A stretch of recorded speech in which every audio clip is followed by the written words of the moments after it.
BD news অ্যালার্টের আরও একটি সংবাদ সংযোগে আপনাদেরকে স্বাগতম।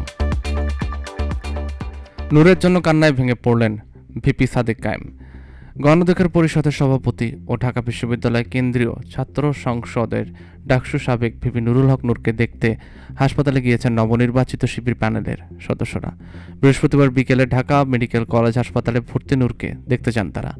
এ সময় নূরের জন্য দোয়া করতে গিয়ে কান্নায় ভেঙে পড়েন তারা। বিষয়টি নিশ্চিত করেছেন গণ অধিকার পরিষদের উচ্চতর পরিষদ সদস্য দপ্তর সমন্বয়ক শাকিলুজ্জামান।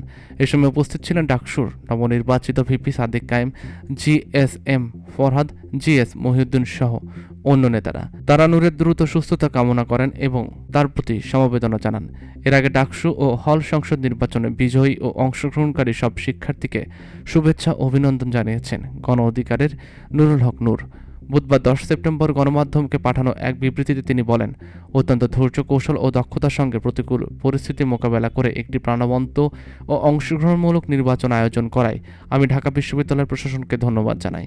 এদিকে গত 7 সেপ্টেম্বর সন্ধ্যায় গণ অধিকার পরিষদের সাধারণ সম্পাদক রাশেদ খান নিশ্চিত করে বলেন, ভিপি নুরুল হক নূরকে উন্নত চিকিৎসার জন্য সিঙ্গাপুর নেওয়া হচ্ছে। সবকিছু ঠিক থাকলে আগামী 4-5 দিনের মধ্যেই তাকে সিঙ্গাপুর নেওয়া হবে। গত 29 আগস্ট রাজধানীর বিজয়নগর দলটির কার্যালয়ের সামনে আইন শৃঙ্খলা বাহিনীর মারধর ও লাঠাপিটায় আহত হন গণ অধিকার পরিষদের সভাপতি ও ডাকসুর সাবেক ভিপি নুরুল হক নূর।